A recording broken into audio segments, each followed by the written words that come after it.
మనం గమనిస్తే ఎక్కడైతే మందసం ఉంటుందో అక్కడ ఏమేం జరుగుతొచ్చిందో మనం గమనిస్తాం. కొద్ది నిమిషాలు తర్వాత ఇంకో టాపిక్లోకి మనం వెళ్ళాలి. కాబట్టి వీళ్ళ దగ్గర మందసం ఉన్నప్పుడు వీళ్ళకి ఆశీర్వాదం రావాలి వాస్తవంగా. కానీ ఏమొచ్చింది? వీళ్ళకి శాపం వచ్చింది. అంటే మందసము తనంతటా తానే ఇక్కడికి రాలేదు గనక, దేవుడు తనంతట తానే రాలేదు గనక వీళ్ళకి శాపం వచ్చింది. అంటే ఆక్రమించుకున్నారు, బలవంతంగా తెచ్చుకున్నారు. ఇప్పుడు బలవంతంగా తెచ్చుకున్న వారందరూ ఎవరు? గేహాజీ ఒకడు బలవంతంగా తెచ్చుకున్నాడు, శాపం వచ్చింది. ఆకాన్ ఒకడు బలవంతంగా తెచ్చుకున్నాడు, శాపం వచ్చింది. సౌలు రాజు బలవంతంగా అమాలేకీల దగ్గర ఉన్న వస్తువులని, పశువులను తెచ్చుకున్నాడు, శాపం వచ్చింది. అంటే బలవంతంగా ఎక్కడైతే తెచ్చుకుంటూ వచ్చారో అక్కడంతా వారు శాపాన్ని అనుభవిస్తూ వచ్చారు. కానీ ఎక్కడైతే ఇష్టపూర్వకంగా దేవుడు ఉంటాడో, మందసం ఉంటుందో అక్కడంతా ఆశీర్వాదం. ఇప్పుడు మనం ఆ కోణంలో మొదటి చూస్తున్నాం. మొదటిది ఏంటి? యోర్దాను ఉంది అంటే అక్కడ తన నాయకుడేమో మోసే ఎర్ర సముద్రాన్ని పాయలు చేస్తూ వచ్చాడు. ఇప్పుడు మోసే లేడిక ఎవరు వచ్చారు? చిన్నవాడు వచ్చాడు, ఏం తెలియదు, అనుభవాలు లేవు, సరైనటువంటి గ్రహింపు లేదు. మోసే మాటకి వాళ్ళు తిరుగుబాటు చేసి ఎదురాడారు. ఇప్పుడు ఈయన మాట వింటారని గ్యారంటీ లేదు. ఇక్కడ మొదటి అద్భుతం జరుగుతుంది. ఏంటదంటే యోర్దాను దగ్గరికి వచ్చారు. అంతకుముందు ఇవన్నీ అనుభవాలు ఆయనకు తెలియదు. యోర్దాను దగ్గరికి వస్తేనే ఏం జరుగుతుంది చూడండి.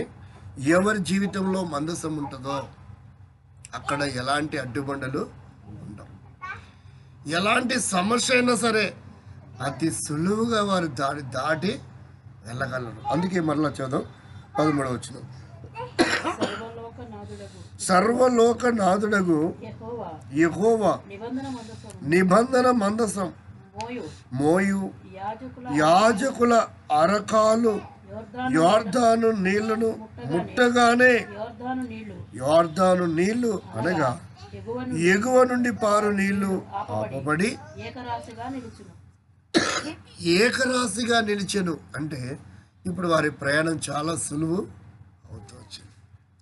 కాబట్టి ఎవరి హృదయంలో అయితే దేవుని మందసం ఉంటుందో అక్కడ ఎలాంటి ఆటంకాలు, అడ్డుబండలు అవి ఏమంటే మనము ఇంకా మన వల్ల కాదు, మనం దాన్ని ఛేదించలేము, దాన్ని మనము జయించలేము అనేటువంటి సమస్య, ఎంత గడ్డు సమస్య అయినా దాన్ని దేవుడు మనల్ని సులువుగా దాటేటట్లు చేస్తాం. ఏమంటే దేవుని మందసం అంటే, ఇప్పుడు మందసం అంటే ఏంటి మన భాషలో?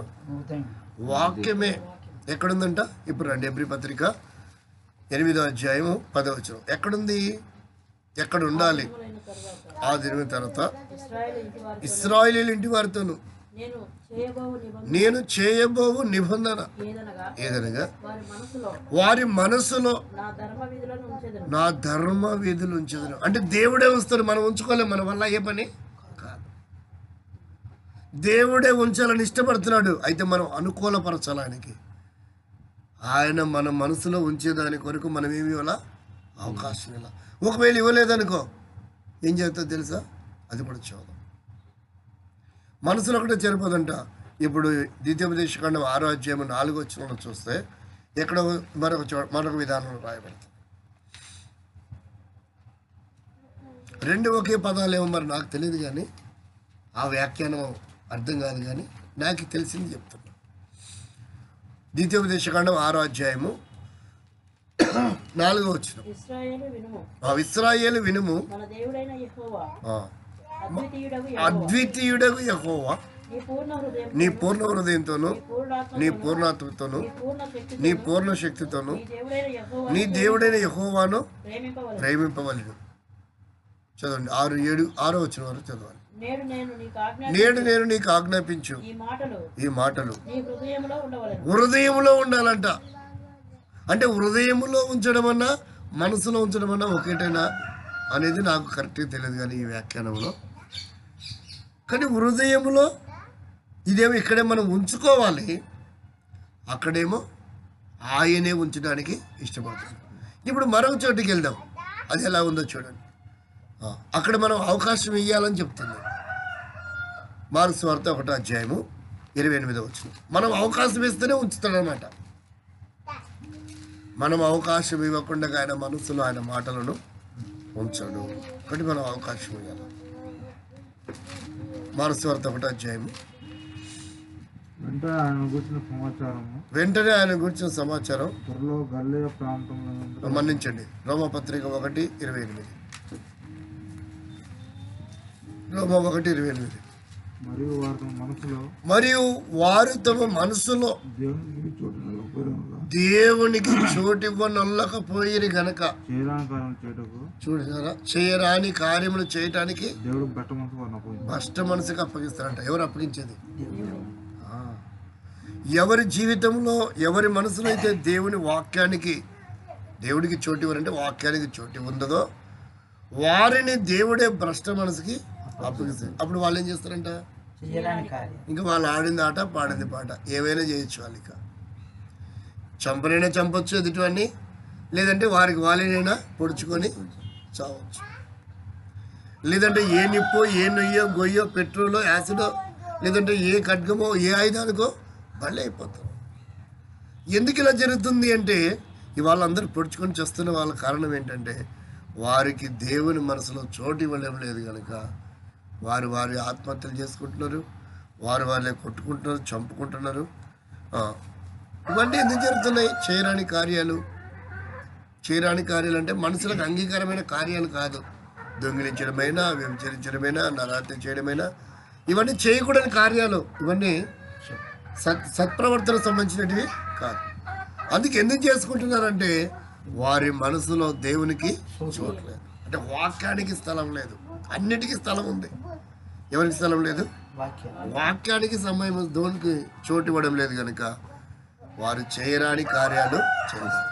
అయితే వాక్యము ఈ దినాల దేవుడు ఎవరి హృదయంలో అయితే ఉంటాడో, లేక ఏ ఇంట్లో అయితే ఉంటాడో, లేక ఏ మందిరంలో అయితే ఉంటాడో,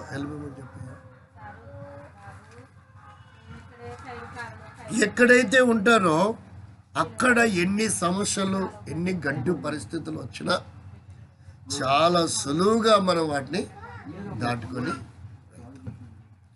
రెండవదిగా మనం గమనిస్తే ఎక్కడ దేవుని మందసం ఉంటుందో చూడండి. మొదటి దినవృత్తాంతముల గ్రంథం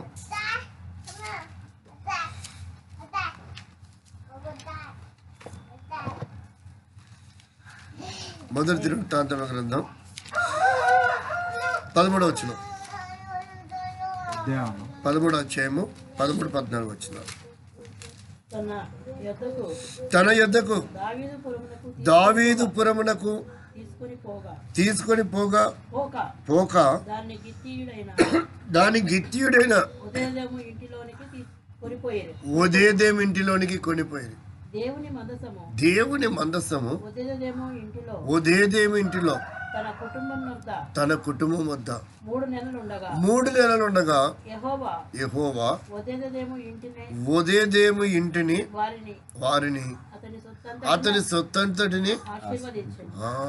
అంటే ఎక్కడ దేవుని మందసం ఉంటుందో, అంటే ఎవరి హృదయంలో దేవునికి స్థానం ఉంటుందో, ఏ ఇంట్లో దేవునికి స్థానం ఉంటుందో ఆ ఇంటికి ఇక శాపం అనేదే. శాపంలో ఉన్న దాన్ని దేవుడు ఏం చేస్తాడు? ఆశీర్వాదకరంగా చేస్తాడు. అందుకే ఏమని చెప్తాడు వచ్చాడంటే, గవిని వెలుపట మ్రాను మీద వేలాడదీయబడిన ప్రతివాడు ఏమవుతాడంట? శాపగ్రస్తులని రాయబడింది. అంటే మన శాపాన్ని ఆయన పొంది ఆయన ఆశీర్వాదాన్ని మనకి ఇవ్వాలనుకోండి. ఎఫెసీ 1:3 మనం చదవాలి. ఎఫెసీ దానికంటే గలతీ 3:13-14 చదివిన తర్వాత ఎఫెసీ 1:3 చదివితే కరెక్ట్గా ఉంటుంది. ముందు గలతీ 13-14 చదువుతాం. ఆత్మను గూర్చిన వాగ్దానము విశ్వాసం వల్ల లభిస్తుంది అంటది. ఎట్లా వస్తుంది? విశ్వాసం అంటే దేవుడు హృదయంలో వాక్యం ఉంటేనే విశ్వాసం వస్తుంది. ఆ విశ్వాసం వలన అబ్రహాము పొందిన ఆశీర్వచనము క్రీస్తు యేసు ద్వారా అన్యజనులకు కలుగుటకై క్రీస్తు మన కోసం శాపమై మనలను ధర్మశాస్త్ర శాపము నుండి ధర్మశాస్త్రం యొక్క శాపం నుండి విమోచించను. ఇందును గూర్చి బ్రాను మీద వేలాడిన ప్రతివాడును ఆయన ఆశీర్వాదకరమైన వాడు. ఆ శాపగ్రస్తుడు పరలోకంలో ఉండరు. మరి పరలోకంలో యేసునాథుడు ఈరోజు నేను ఆ శాపాన్ని విడిపించడానికి ఆయన శాపగ్రస్తునిగా చేపట్టాడు. ఇప్పుడు ఎట్లా పోయింది మన శాపం? మరి మనకు ఎట్లా ఆశీర్వాదం వచ్చిందంటే మన శాపాన్ని ఆయన అనుభవించాడు, ఆయన ఆశీర్వాదం మనకి ఇస్తాడు. ఇప్పుడు ఎఫెసీ 1:3 చదువు. ఇప్పుడు ఎఫెసీ పత్రిక 1:3 మన ప్రభు అయిన యేసుక్రీస్తు యొక్క తండ్రి యగు దేవుడు స్తుతింపబడును గాక. ఆయన క్రీస్తునందు పరలోక విషయమందు ఆత్మ సంబంధమైన ప్రతి ఆశీర్వాదము మనకు అనుగ్రహించాడు. ఎవరి వారిలో వచ్చింది? ఇప్పుడు యేసుక్రీస్తు. కాబట్టి ఎక్కడైతే వాక్యం అనే యేసునాథునికి చోటు ఉంటుందో అక్కడ శాపం ఉన్నా అది పోయి ఏమవుతుంది? ఆశీర్వాదం. కాబట్టి ఉదయదేమిల్లు ఇవాళ ఇంతగా ఆశీర్వదించబడడం గల కారణం ఏంటంటే అక్కడున్న శాపం అంతా పోయింది. కారణం అక్కడ దేవుని మందసం. కాబట్టి దేవుని మందసం అంటే ఈ దినాల్లో మనకు వాక్యమే. ఎక్కడ వాక్యానికి చోటు ఉండదో అక్కడ చేయరాని కార్యాలు చేసి భ్రష్టు పట్టిపోతారంట. కానీ ఎక్కడ దేవుని వాక్యానికి చోటు ఉంటుందో అక్కడ ఏముంటుందంటే ఆశీర్వాదము ఉంటుంది. ఎంత ఆశ్చర్యమైన విషయం. కాబట్టి వీరి దగ్గర ఏముందంటే ఇక్కడ మందసం ఉండడానికి వీలు లేదు, కానీ తెచ్చుకుంటారు వారు బలవంతంగా. అందుకే వీరి శాపగ్రస్తమైన స్థితికి దిగజారిపోయారు. అందుకే వారు గ్రహించింది ఏంటంటే లేదు మన దగ్గర మందసం ఉండడానికి వీలు లేదు. వాళ్ళకి ఇంకా డౌట్, ఒకవేళ దీన్ని బట్టే కనుక మనకు వస్తే మరి అపరాధ పరిహార్థమైన బలి మనం చెల్లించాలా. కాబట్టి మనము ఇదే ఆకారంలో ఉండే 5 పందికొక్కులు బంగారంతో చేశారంట. 5 పందికొక్కులు తయారు చేసి క్రొత్తది బండి చేసి, ఎంత భయం ఉందో చూడాలి. పాత బండి మీద పంపట్లా, కొత్తది అప్పటికప్పుడే బండి తయారు చేసి ఎంత ఖర్చు అవుతుందో వాళ్ళకి. దాని కొరకు మళ్ళీ పాడి ఆవుని పెట్టి పిల్లల్ని వేరు చేయటం ఎవడైనా ఇష్టపడతారా? పిల్లల్ని వేరు చేసి కట్టి పంపించి కనిపెడతా ఉన్నారు. అవి వెనక్కి వస్తాయి, అటే పోతాయి. అంతేకాదు అవి అట్నుంచి అటే పోయినాయి అనుకో, ఈ మందసము ఈ దేవుని బట్టి మనకి శాపం వచ్చిందని తెలుసుకోవాలి. కాబట్టి మనం బలవంతం చేసాం కాబట్టి ఈ శాపం మనకు వచ్చింది. ఆయన రోషం గల దేవుడు ఇంకాస్త ఇక్కడే ఉంటే ఏం చేస్తాడో పంపించడమే మంచిది. కానీ ఈ దినాల్లో దశమ భాగాలు విశ్వాసులు ఇంట్లో పెట్టేసుకుంటూ ఉంటారు. ఎంత శాపం వచ్చినా పర్వాలేదు, నేను అడ్జస్ట్ చేసుకున్నాను. రోగం వచ్చింది మాకొక్కరికి వచ్చింది, అందరికి వచ్చినాయి, మాకు వచ్చినాయి, ఇట్లా అనుకుంటున్నారే కాబట్టి. కాబట్టి ఇక్కడ గమనిస్తే వాళ్ళకి భయం పుట్టింది. అపరాధ పరిహారం కూడా ఇంకెక్కువగా చెల్లించేస్తున్నారు. ఆ అట్నుంచి అంటే వెళ్ళిపోయిన తిరిగి రాలేదు. ఇప్పుడు వాళ్ళు చేర్చుకున్నారంట. ఇప్పుడు వాళ్ళు ఏం చేశారు? చేర్చుకున్నారు. చూడు మన పాట దగ్గరకు వస్తాం. చేర్చుకొని ఏం చేశారంటే వెంటనే 17 వచ్చింది చదవాల. చేర్చుకున్నారు వారు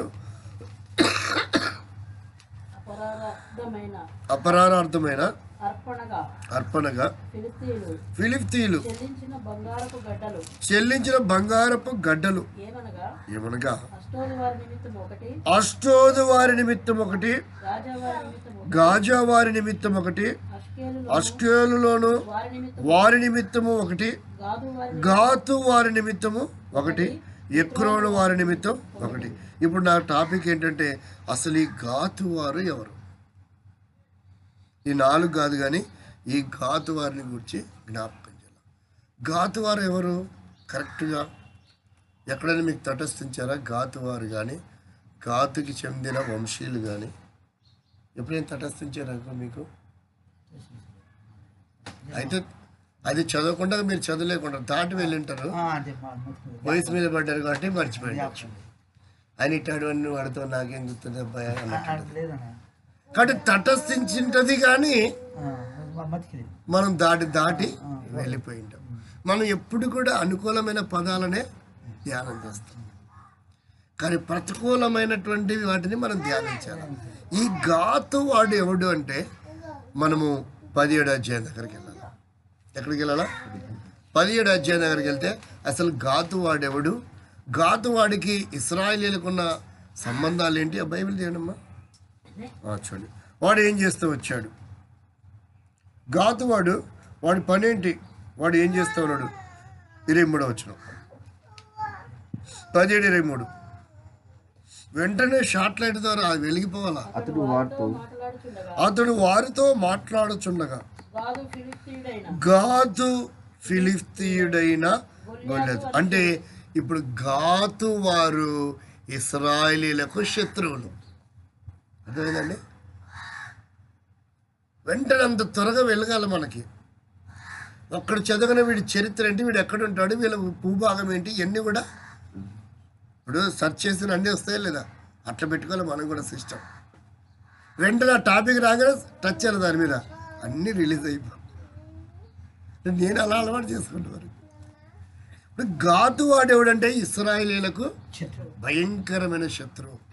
ఇలాంటి శత్రువు మిత్రువు కాగలడా? ఇలాంటి శత్రువు ఇశ్రాయేలీయుల ద్వారా ఆశీర్వదించబడగలరా అనేది మనం చూస్తాం. అంటే ఇక్కడ ఒక సబ్జెక్ట్ దాచబడింది, దాని వేలికలోకి మనం తవ్వుకోవాలి. ఇప్పుడు ఇలాంటి బైబిల్లో మనం గమనిస్తే గాతువాడి చరిత్ర అసలు ఏంటి? 2వ సమూయేలు గ్రంథం 2వ సమూయేలు గ్రంథంలో వాడి పుట్టు పూర్వోత్తరాలు బయటపడతాయి. ఇప్పుడు చూడండి, 15వ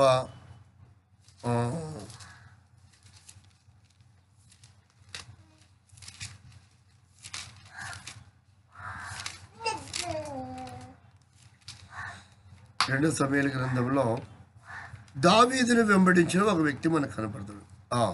చూడండి, 15వ అధ్యాయం 18వ వచనం. అతని సేవకులందరూ అతని ఇరుపార్శ్వముల నడిచిరి. కెరేతీలందరూ గాతు నుండి వచ్చిన గిత్తీయులంట. గాతు అనే భూభాగము నుండి వచ్చినారు. అంటే గాతు నుంచి వచ్చిన వాడు ఎవడు? గొల్యాతు కూడా గాతు నుండి వచ్చినవాడు. ఇప్పుడు 600 మంది దావీదుని వెంబడిస్తున్నారంట. దావీదే తినడానికి లేదు, రాజ్యం వదిలిపెట్టాడు, సింహాసనం వదిలిపెట్టాడు, పారిపోతా ఉన్నాడు, ఏమి లేదు. మరి ఏం చూసి 600 మంది వెంబడిస్తున్నారు మనకు అర్థం కాదు. కానీ అది కూడా శత్రువులు వచ్చి దావీదుని వెంబడిస్తున్నారు. మనమైతే మనం చేర్చుకుంటామా?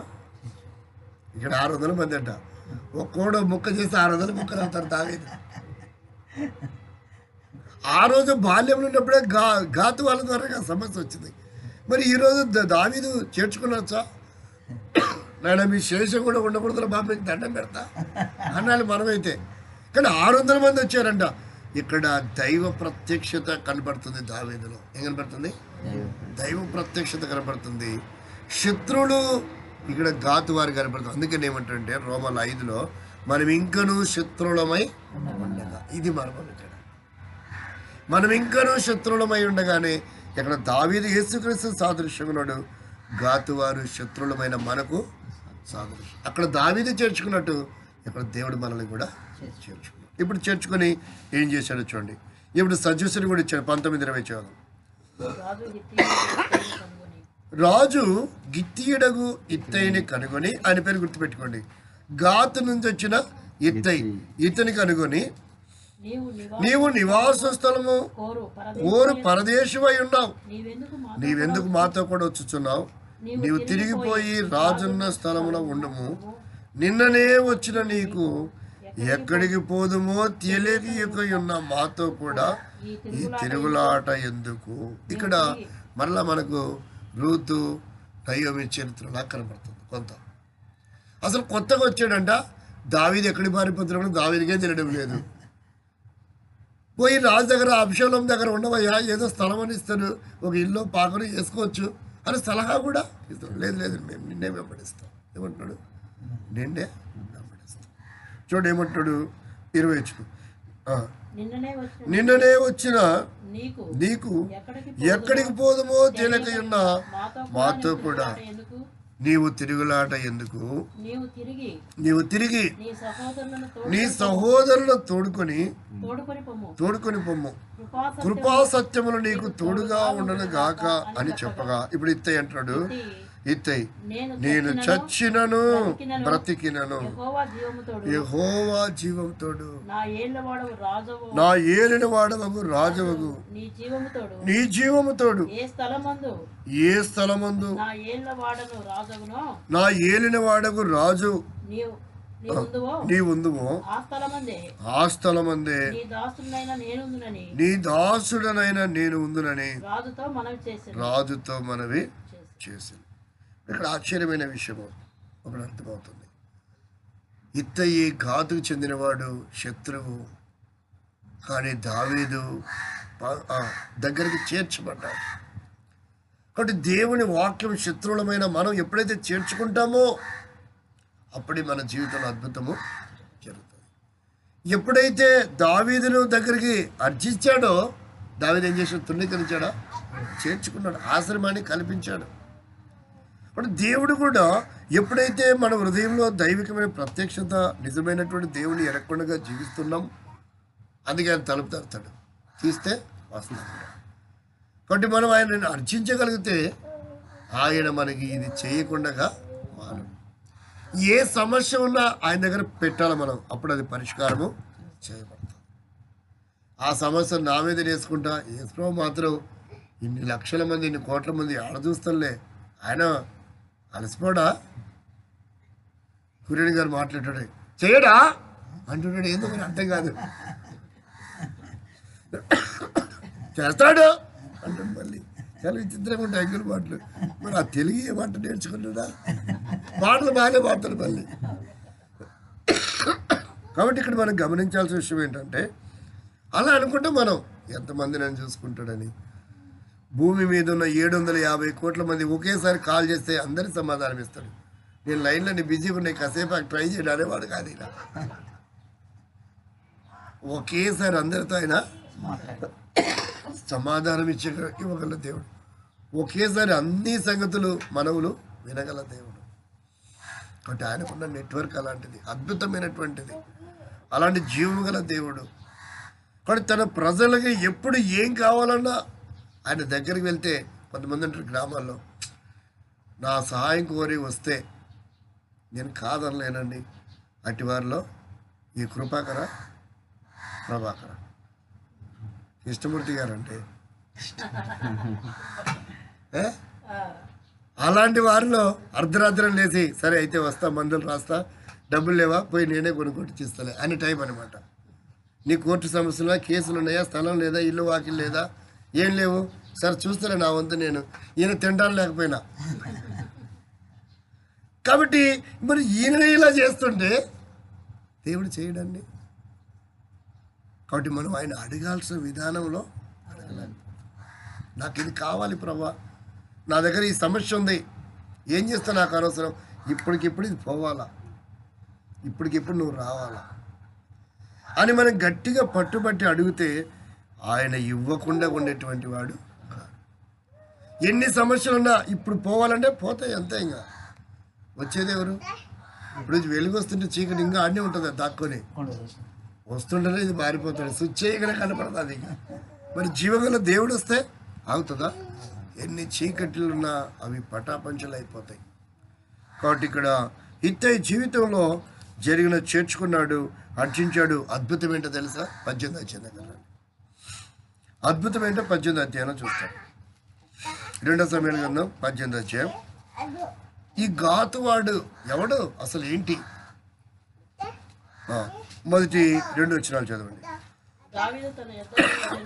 దావీదు తన యుద్ధకు వచ్చిన జనులను లెక్కించి వారి మీద సహస్రాధిపతులను శతాధిపతులను నిర్ణయించి జనులను 3 భాగములుగా చేసి, యోవాబు చేతి కింద ఒక భాగము, సిరియా కుమారుడు అభిషేయను యోవాబు సహోదరుని చేతి కింద ఒక భాగమును, గిత్తీయుడైన, అంటే ఇతనుడు గాతు నుండి వచ్చిన వాడు, గాతు నుండి వచ్చిన గిత్తీయుడైన ఇత్తయి చేతి కింద ఒక భాగం ఉంచెను. కాబట్టి ఇప్పుడు ఆయన సైన్యాధిపతి అవుతూ వచ్చినాడు.